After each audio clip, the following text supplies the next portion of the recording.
Guten Tag, Professor Rudy. My name is Jerry Schramm, and my analysis is of communications in Germany. I think to understand communications in Germany, it's important to understand a little bit about the geography of Germany, its workforce, and its economy.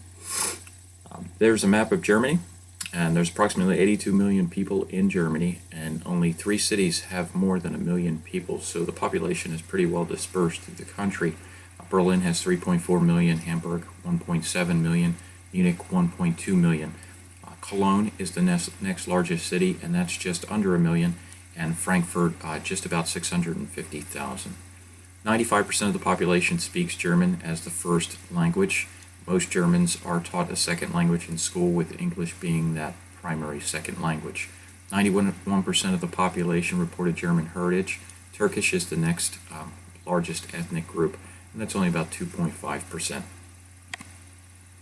The German economy has shifted to manufacturing. They're known for quality and craftsmanship. Some of the well-known companies: Audi, BMW, Merck Pharmaceuticals. You also have Mercedes, Adidas, Puma. There's just a number of German companies that are well-known brands and well-known for their craftsmanship. One of the largest export economies in the world. When you are a leader in manufacturing and you're focused on precision and perfection and you're known for that, you tend to export a lot of goods, and people want those goods. Obviously, we can see a lot of the luxury car market in America currently. Trade partners with the US, UK, France, and many others in European nations. The German workforce, it's highly technical expertise.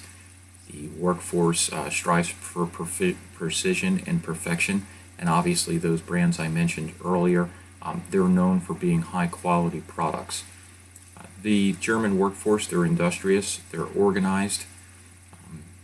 The workforce consists of laborers, entrepreneurs, clerical workers, managers, technical professionals, and the technical experts are generally those who rise to the top of organizations. They are the leaders.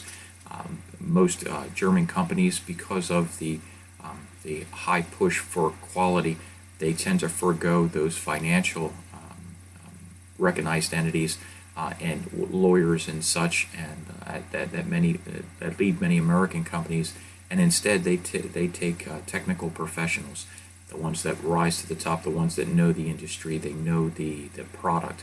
Those are generally the leaders, the CEOs of German companies.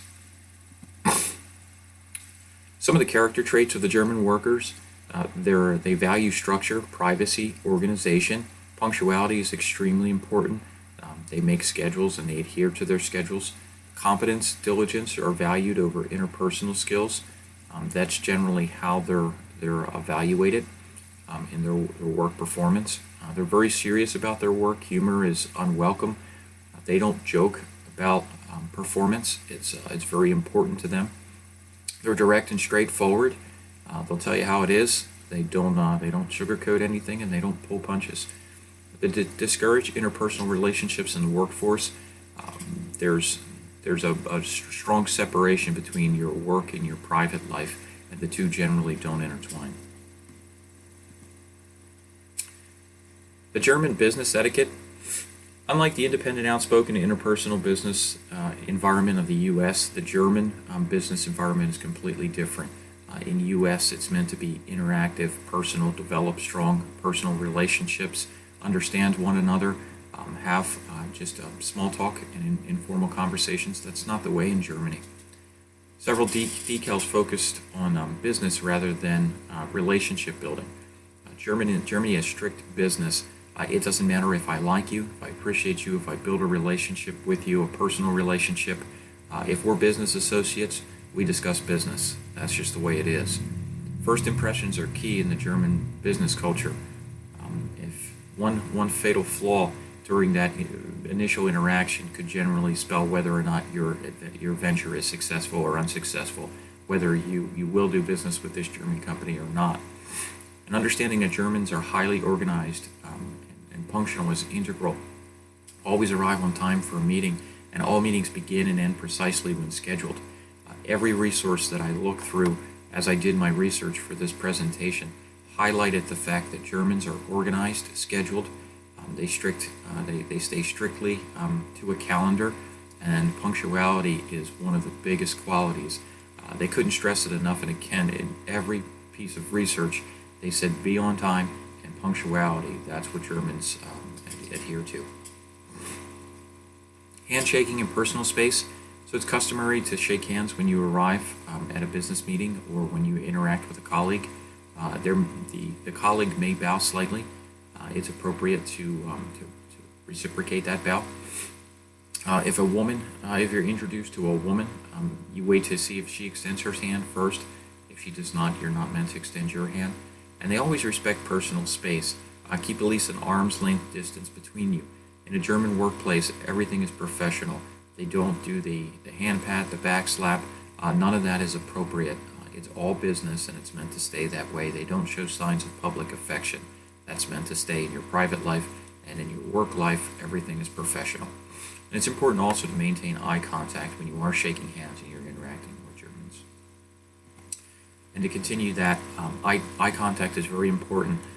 Anytime you're making an introduction or having a conversation, always maintain eye contact when in the conversation. It expresses engagement, interest in the conversation or presentation. If you avoid eye contact, it may be seen as disinterest and disrespectful. This may be very difficult. Some people struggle to maintain eye contact. It makes them uncomfortable. In Germany, it's very important. It shows that you're interacting with the person you're speaking with.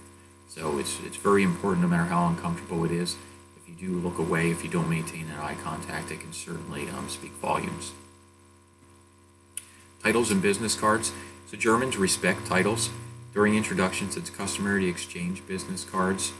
And this is an example I found of a German business card. They're very busy. The research that I found suggests that you're meant to put your titles and qualifications on the business card, especially any education above the level of the bachelor's degree. Germans, they appreciate titles. They'll elongate titles. One example I found is Herr, is translated as Mr., and one of the examples was Herr Dr. Mueller. Mr. Dr. Mueller. I thought the translation was odd, but they said when you have the education or when you have the title, all of your titles are meant to be incorporated. It's just how Germans recognize achievements, and they're very big on achievements. So that's how that's how you're professionally recognized. You should never address a German businessman by their first name. Always use their full title, no matter how long it is. You should never say Dr. Mueller. It should be Herr Dr. Mueller. So there's certain things with titles and wording that you must adhere to. Time management. Introductions are made by the person in the highest position in the corporate hierarchy in any meeting. Those introductions take place right at the beginning, and right after those introductions, meetings start. Very down to the business. There is no small talk. It's discouraged. There's no reason for it because in Germany, personal and professional relationships are completely kept separate. So they have time management. They know when the meeting's scheduled. They want it to begin on schedule, to end on schedule, because they likely have something following right up behind it. They're very scheduled. And they're direct and non-diplomatic. If there's something that's not appropriate, they're not going to hesitate to tell you. The meeting starts and ends on time, even if no decision's made. So you may be midway through a discussion, and when the meeting's over, the meeting's over. That's just the way it is. Very strict at time management. Some additional business etiquette tips. So refrain from using hand gestures, expressive uses of your hands. It gives the impression of insincerity and dishonesty. So in America, we're kind of very hand talkers. It's to highlight a point or to interact and have that personal connection. It's frowned upon in Germany. In German businessmen, they rap their knuckles on the table at the conclusion of the presentation. It indicates their appreciation for the presentation or agreement with the presentation. It's a way of showing appreciation to the person presenting. Stay on task and in line with the agenda. Germans do not like change, so they don't like surprises. If something was outlined appropriately, don't change it. That's probably another meeting that needs to take place with a lot of communication. They don't like to be surprised in business. They tend to follow up with most discussions or decisions with written communication. So it's a way of being able to document a decision or a conversation, and also just to make sure that all the details are in line. And they don't practice an open door policy as in the U.S. In most businesses, open door policies are socially accepted. A lot of businesses do use them. In Germany, not appropriate. They value their work. They have work to do. If you want to see a German businessman, you'll knock on the door and announce yourself, or more preferred is to call ahead for an appointment. So apart from that direct communication, so some of the other communication forms to explore is the German media. How do they communicate? How is communication done throughout the country? So newspaper. So newspaper is still a big form of communication in Germany. There's 1,512 local and regional newspapers and 20.2 million subscriptions in circulation. So there's a lot of people getting newspapers to their home. And when they say newspapers are kind of generalized. So the best-selling newspaper is the Bild Zeitung. It's a tabloid, but they kind of grouped, when I was doing research, they kind of grouped tabloids, magazines, newspapers. Kind of seemed like that was kind of all talked about in the same context. So when they said newspapers, they threw in tabloids and magazines. So even though it says that local and regional newspapers are very big, they may be a little bit more than what Americans view as newspapers, being like the New York Times. So there is a weekly investigative journalism magazine. It's called the Der Spiegel. So the investigative properties, the investigative journalism. So it's more accepted on that, maybe like a Fox News type, where you're looking at more down in the depths, political satire, political issues. So this looks like more of a Newsweek. We're going to dig into the issue rather than just report the facts. Most publications are located in what was previously West Germany, and Germany is the home to Axel Springer, a very large publisher that we've seen featured in an earlier review of some of those larger companies that control publications in the world.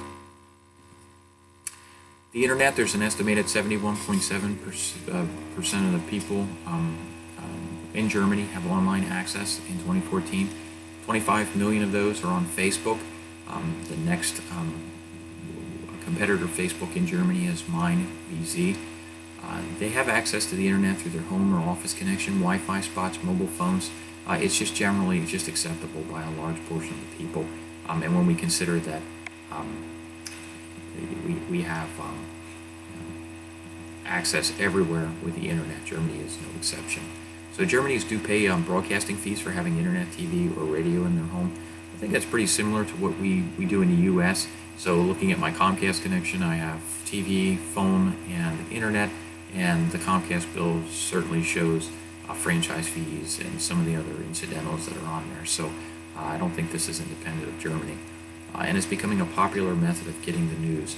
Newspaper circulation is certainly threatened by the number of people who now have internet access and continue to get their news online.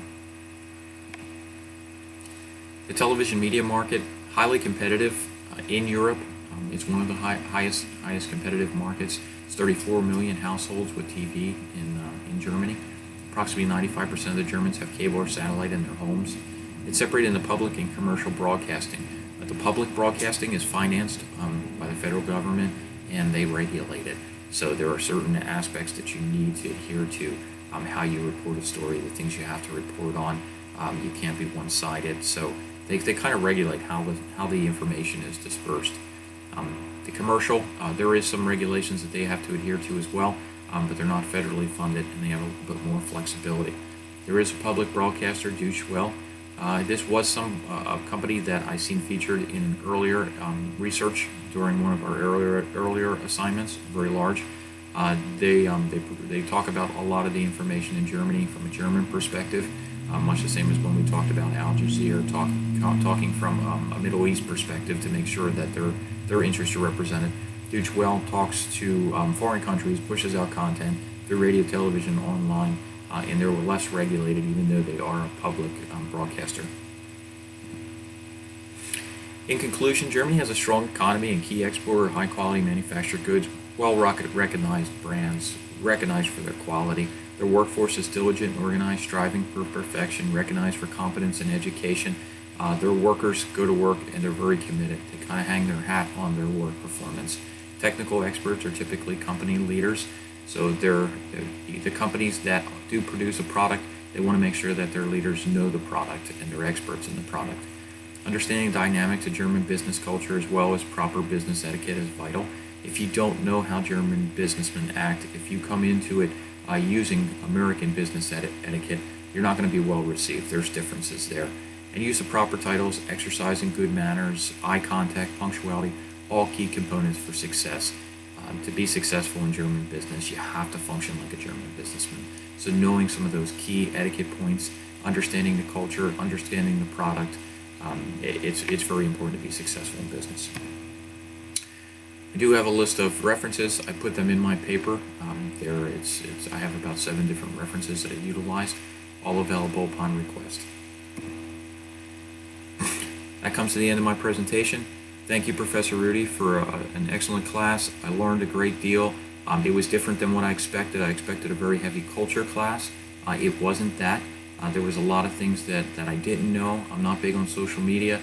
Some of these other different world events that I otherwise would have probably glanced at and overlooked. I find myself watching Fox News and CNN more than I had in the past. I find myself tuning into Al Jazeera from time to time. So you certainly opened my mind, and I appreciate that. So thank you for a great class, and take care.